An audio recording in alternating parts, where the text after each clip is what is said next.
All right, Dr. Ben Carson, everybody knows him, everybody loves him, and it's quite honestly, he's on the phone with us now. Dr. Carson, how are you?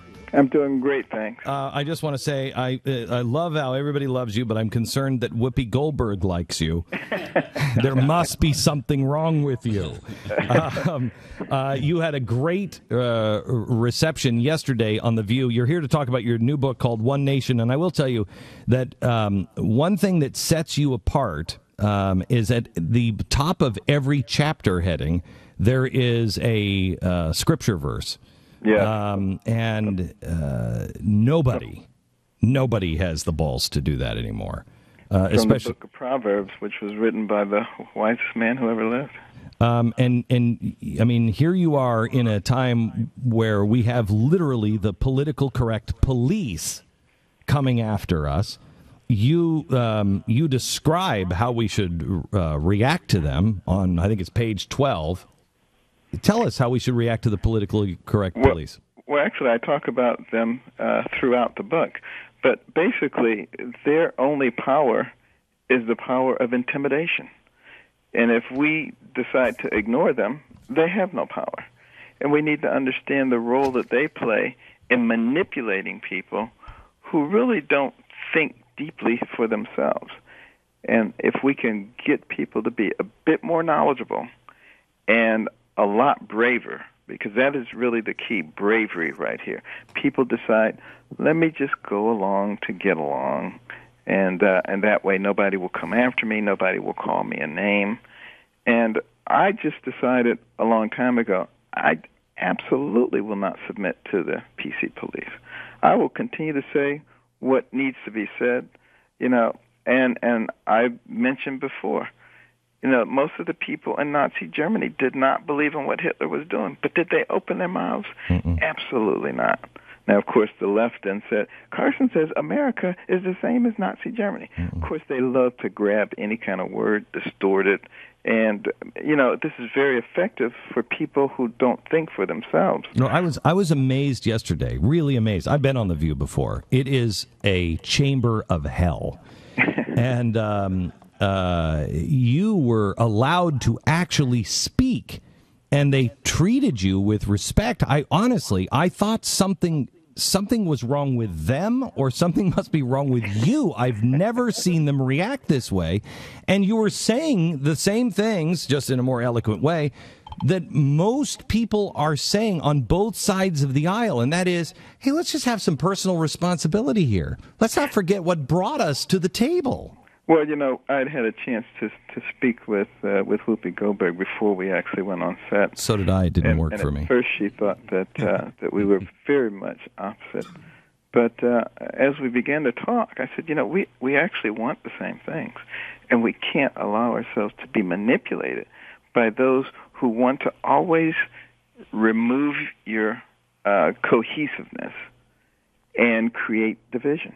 Well, this is what's happening to America right now. Here's the thing, that and because I had that same conversation with Whoopi Goldberg, and Whoopi and I think, were like, weren't we talking at one point, Stu? You'll have a better memory. Weren't Whoopi and I talking about, there are many things that we can connect on. We're not that different. You remember? That sounds really familiar. Yeah, and then it just all went to hell. But one of the things that I don't understand what she was talking about, but I want you to reiterate what you talk about, and that is welfare. What Whoopi was saying yesterday when I saw this was, look, I'm not ashamed of being a welfare mom. I got off of welfare and I made something of myself. And then she went in and said, the system is all broken. But as soon as anybody like me would say, look, the system is completely broken, we need to help those people who cannot either legitimately permanently, or for a temporary time, they can't do it themselves. We do need to help each other and help those people, but we want to urge them to get off of that. And that is really the key. And I think conservatives need to grasp this concept. Taking someone, patting them on the head, patronizing them, saying, I'm going to take care of all your basic needs, is really incredibly cruel, because what that does is it generates nothing but dependency. And now we have intergenerational dependency. And I personally don't believe that most of those people actually want that. And if they could actually see the other side and see a way out, they would probably take it.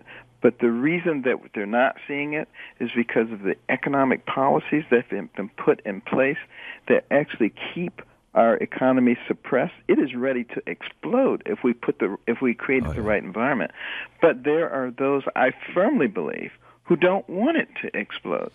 Because if it does, there will be no appetite for all of these social programs.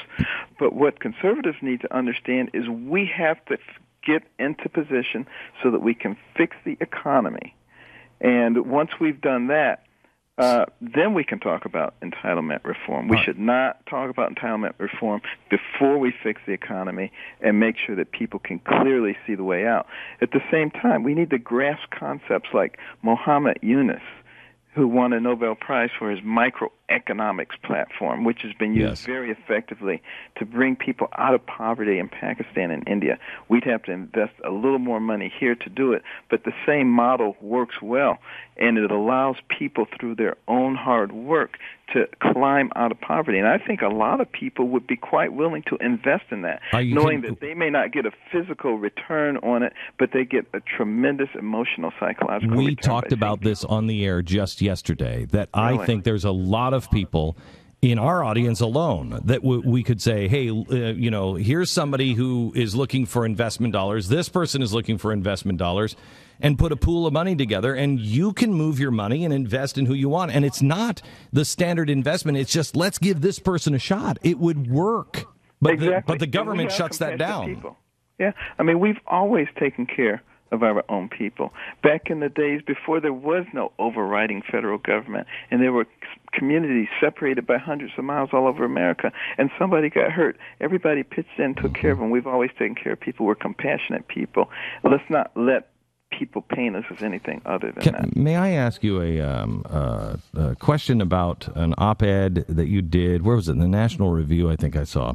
And you were supporting a Republican who is pro-choice, and you said you confronted her with that, and she said that she was pro-life in her own life, but she didn't like the government's rules. And I'm with that 110%. I think progressivism is the disease, and that is this administrative state that we're in right now. I want maximum freedom. However, I believe, and you may not, I believe abortion is murder.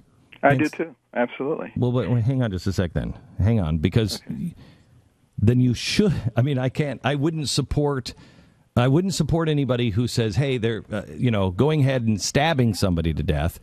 You have a choice to do that, and I disagree with you. I mean, murder is murder, and if it's not murder, then why would you? I totally understand, but here's my point. It's going to be a lot easier to bring someone along who agrees with you 90% of the time than somebody who opposes you 100% of the time.